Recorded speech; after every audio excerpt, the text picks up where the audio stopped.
Magandang araw mga bata! Para sa ating unang araw, kilalanin ang aking katawan. Awitin natin.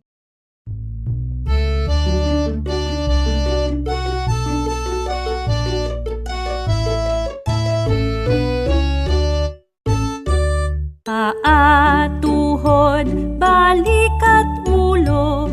Paa, tuhod, balik at ulo. Paa, tuhod, balik at ulo. Pumadyak tayo at magpalakpakan. Anong mga bahagi ng katawan ang sinabi sa awitin? Sa araw na ito, pag-aaralan natin ang iba't ibang bahagi ng katawan at kung paano natin mailalarawan ang ating sarili gamit ang mga ito.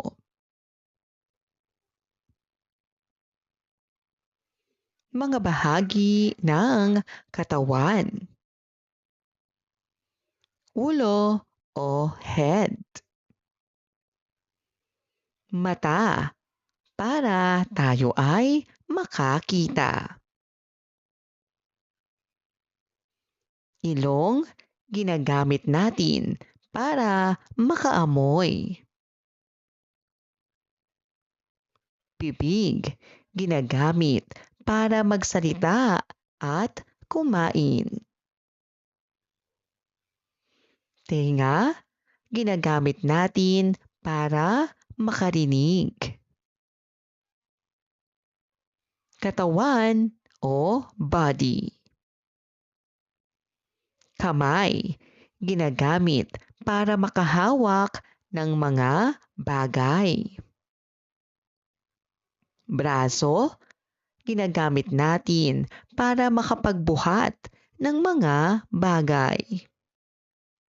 Binti ginagamit para makatayo at makapaglakad. Paa para makapaglakad. Ano ang katangiang pisikal? Ito ang panlabas na anyo ng isang tao. Halimbawa, mahaba o maikling buhok. Kayumanggi o maputing balat. Malaki o maliit na mata. Matangkad o maliit. Pango o matangos na ilong. Tukuyin ang bahagi ng katawan. Ginagamit sa pagtingin. Ito ay mga mata. Ginagamit natin sa paglalakad. Ito ay ang mga paa. Ginagamit natin sa pagsusulat. Ito ay ang ating kamay. Ginagamit sa pakikinig. Ito ay ang ating tenga. Ginagamit natin sa pag-amoy. Ito ay ang ating ilong. Ang ating katawan ay binubuo ng iba't ibang bahagi. Ang bawat bahagi ay may kanya-kanyang gamit at katangian. Gawin natin. Piliin ang tamang sagot. Kung ikaw ay nakakakita, anong bahagi ang gamit mo? Kung ikaw ay tumatakbo, ano ang ginagamit mo? Ang mahaba mong buhok ay bahagi ng kung maliit ang iyong mata, ito ay iyong bakit mahalagang kilalanin ang katawan. Gawin natin, iguhit ang mukha at lagyan ito ng mga bahagi.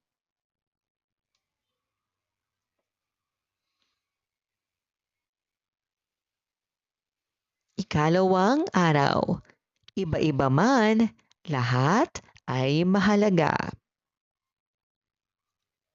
Pag-ugnayin natin. Pag-ugnayin ang mga bahagi ng katawan sa kanilang gamit.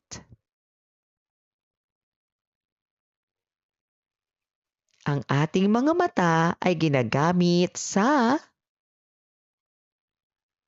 pagtingin. Ang ating mga paa ay ginagamit natin sa paglakad. Ang ating mga kamay ay ating ginagamit sa paghawak. Ang ating mga ilong ay ginagamit natin sa pag-amoy. At ang ating tenga ang ating ginagamit sa pakikinig. Ngayong araw, pag-aaralan natin ang gamit ng ating katawan at kung paano tayo nagkakapareho at nagkakaiba. Basahin natin. Ang magkakaibigang iba-iba. May tatlong magkakaibigan, sina Ana, Ben, at Carlo. Si Ana ay may mahabang buhok. Si Ben ay may kulot na buhok. At si Carlo ay matangkad.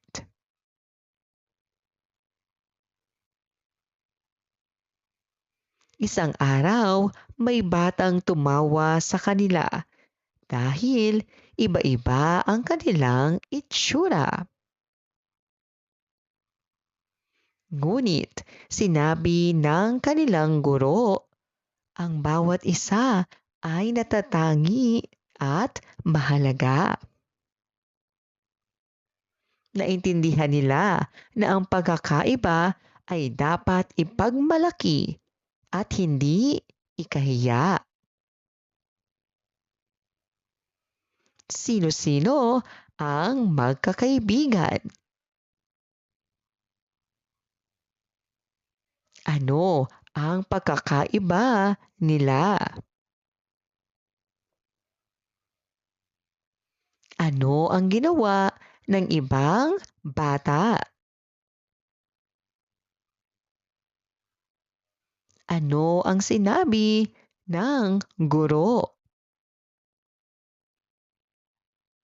Ano ang aral ng kwento? Pagkakapareho at pagkakaiba. Pagkakapareho. Lahat tayo ay may mata, ilong, bibig, kamay, paa, at tenga. Pagkakaiba. Iba-iba ang ating kulay ng balat. Iba-iba ang haba ng ating buhok. Iba-iba din ang laki o ang ating tangkad. Kahit magkakaiba tayo, lahat tayo ay mahalaga at espesyal. Pagpapahalaga sa bawat isa. Igalang dapat ang pagkakaiba ng iba. Huwag manglait o tumawa sa iba. Tanggapin ang sarili at ang iba. Ang bawat bahagi ng katawan ay may gamit.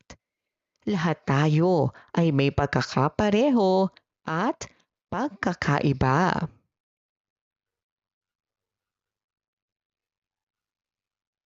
Mahalaga na igalang at pahalagahan natin ang bawat isa.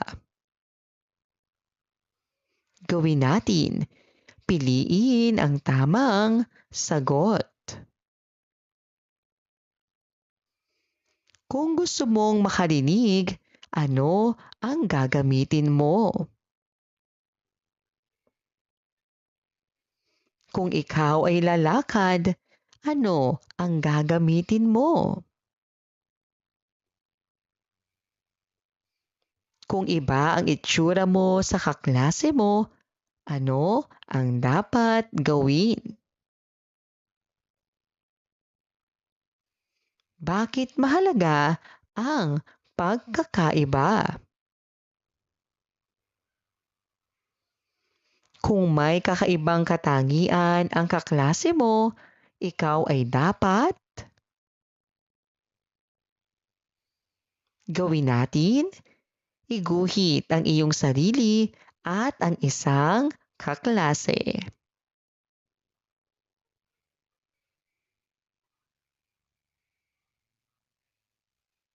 Ikatlong araw, ako ay natatangi at bahagi ng aking pamilya. Naranasan niyo na bang tumingin sa isang salamin?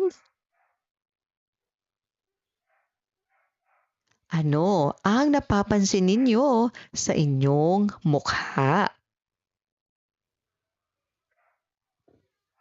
Kahawig ba ninyo ang inyong nanay o tatay?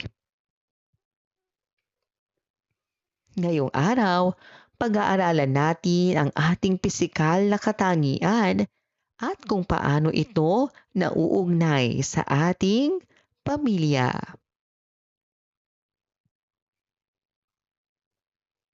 Matututuhan din natin na ipagmalaki ang ating pagiging natatangi. Basahin natin. Si Lito at ang kanyang ngiti. Si Lito ay may malapad na ngiti at kulot na buhok. Minsan, tinukso siya ng kanyang kaklase dahil sa kanyang buhok. Nalungkot si Lito, ngunit sinabi ng kanyang nanay, "Ang buhok mo ay tulad ng sa lolo mo. Iyan ang nagpapaganda sa iyo." Kinabukasan, ngumiti si Lito at ipinagmalaki ang kanyang sarili. Sino ang bata sa kwento? Ano ang kanyang katangian? Ano ang ginawa ng kanyang kaklase? Ano ang sinabi ng kanyang nanay?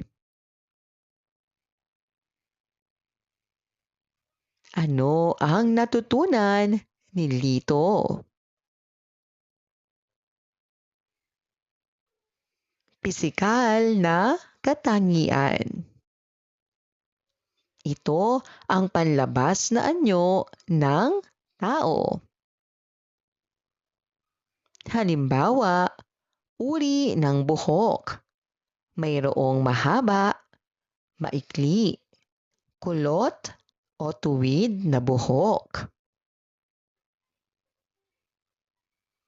Kulay ng balat. Mayroong kayumanggi at mayroon ding maputi. Hugis ng mga mata. May malaki, maliit o singkit.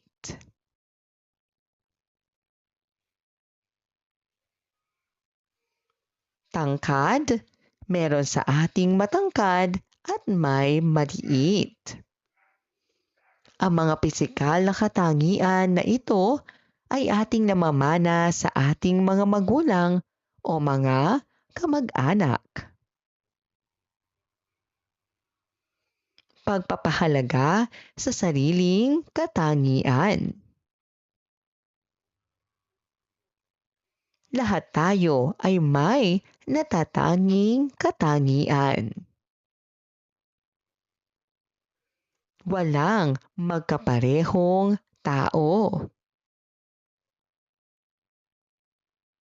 Dapat mahalin at tanggapin ang sarili. Ang pagiging kakaiba ay isang biyaya at dapat ipagmalaki. Ilarawan ang sarili. Ibahagi ang iyong katangian sa pamamagitan ng paglalarawan. Ano ang kulay ng iyong balat? Ano ang uri ng iyong buhok? Ano ang hugis ng iyong mata? Ikaw ba ay matangkad o maliit? Ano ang natatangi sa iyo?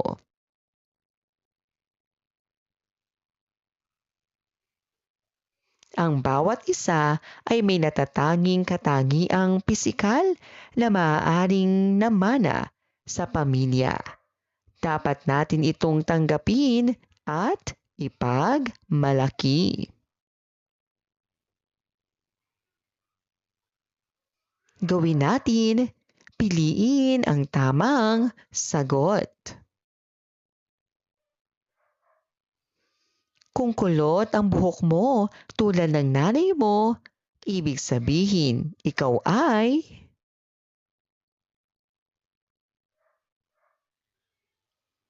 kung may tumukso sa iyong itsura, ano ang dapat gawin? Bakit mahalaga ang katangiang pisikal? Kung kahawig mo ang tatay mo, ikaw ay ano ang dapat gawin sa sariling katangian? Gawin natin. Iguhit ang iyong sarili kasama ang iyong pamilya.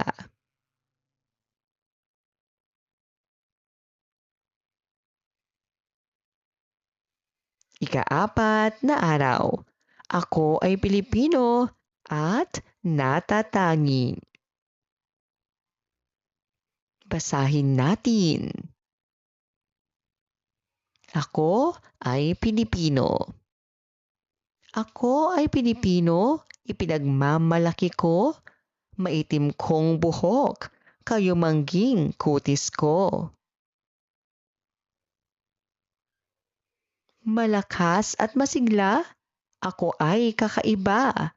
Sarili ko'y mahal ko, ako ay Pilipino. Tungkol saan ang tulang ating binasa? Ano ang mga katangian ng mga Pilipino? Ngayong araw, matututuhan natin kung paano natin maipagmamalaki ang ating sarili bilang Pilipino sa pamamagitan ng ating mga katangiang pisikal. Katangiang pisikal ng Pilipino. Karaniwang katangian ng Pilipino ay kayumanggi o morenong balat,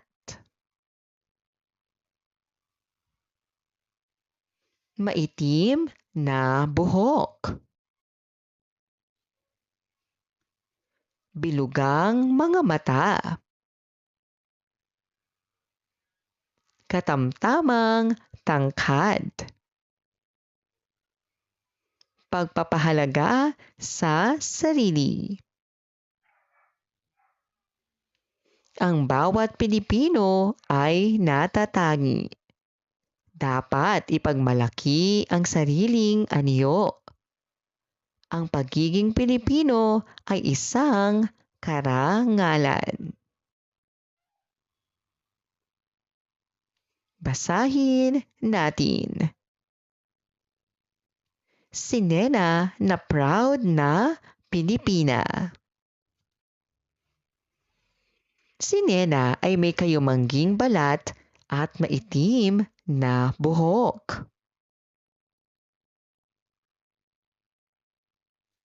Minsan, naiinggit siya sa ibang bata na maputi ang balat.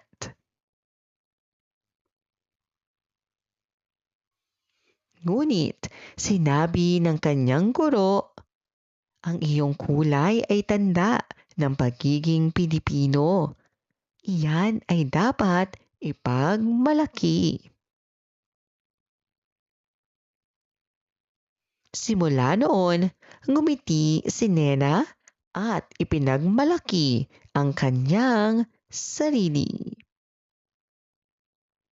Sino ang bata sa kwento? Ano ang kanyang katangian?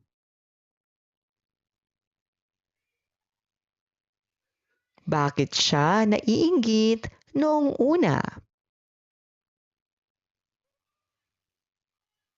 Ano ang sinabi ng guro?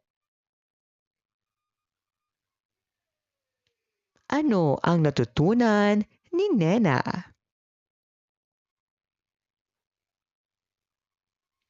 Ang bawat Pilipino ay may natatanging katangiang pisikal. Dapat natin itong tanggapin, mahalin, at ipagmalaki.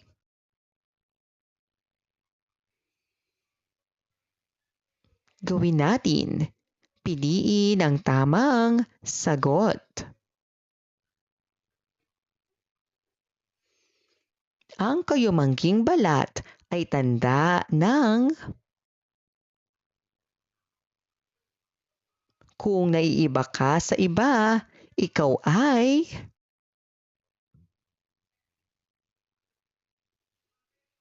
ano ang dapat gawin sa iyong katangian? Bakit mahalaga ang pagiging Pilipino? Kung may tumukso sa iyo, ano ang gagawin mo? Maraming salamat po sa inyong panonood at pakikinig. Hanggang sa muling pag-aaral ng asignaturang makabansa. Paalam!